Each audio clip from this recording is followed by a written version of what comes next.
Kuasa hukum Roy Suryo, Ahmad Kozinudin buka suara terkait pertemuan Presiden Prabowo Subianto dan Presiden ke-7 Republik Indonesia Joko Widodo yang digelar di kediaman Prabowo di Kertanegara, Jakarta Selatan pada Sabtu 4 Oktober 2025 lalu.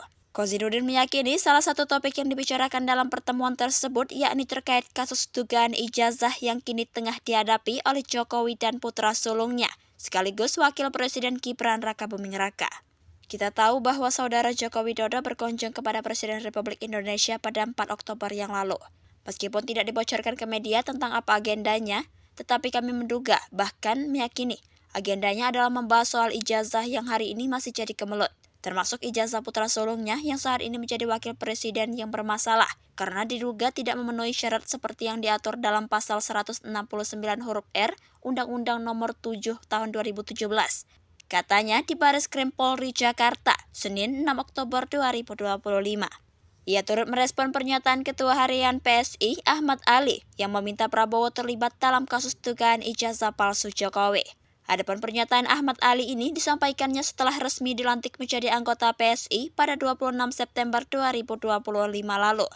Selain itu, ia juga menanggapi desakan dari relawan Jokowi seperti Jokowi Mania agar Roy Suryo CS ditetapkan menjadi tersangka dugaan fitnah dan pencemaran nama baik terkait tuduhan ijazah miliknya palsu. Sementara desakan agar Roy Suryo jadi tersangka disampaikan oleh Ketua Joman, Andi Aswan, dalam konferensi pers di Jakarta pada Kamis 2 Oktober 2025 lalu. Terkait pernyataan Ahmad Ali, Kozinudin meminta agar Prabowo tidak diseret-seret dalam kasus ijazah Jokowi. Ia menegaskan kasus ijazah mantan wali kota Solo itu tidak ada kaitannya dengan Prabowo. Namun, sambung Kozinudin, jika Prabowo memang mau hadir sebagai representasi pemerintah dalam kasus ini, maka bisa membujuk mantan Gubernur DKI Jakarta itu untuk memperlihatkan ijazahnya ke publik. Kami memang butuh negara hadir, tetapi kehadiran negara bukan mendamaikan kebatilan dan kebenaran. Bukan kemudian diminta berkompromi bahwa ini ijazah palsu anggap saja asli. Tapi jika ingin membantu rakyat Indonesia, tolong mintakan Presiden ke-7 Republik Indonesia Joko Widodo untuk menunjukkan ijazahnya. Kalau ijazah itu asli, maka polemik ini bisa segera diakhiri, tegasnya. Sementara desakan dari Joman agar polisi segera mentersangkakan Roy Suryo CS menjadi wujud pendukung Jokowi untuk mencari dukungan pemerintah. Advokasi terkait mengungkap ijazah saudara Jokowi ini tidak ada hubungannya dengan Presiden Prabowo Subianto, baik secara pribadi apalagi sebagai pejabat kepala negara sekaligus kepala pemerintahan.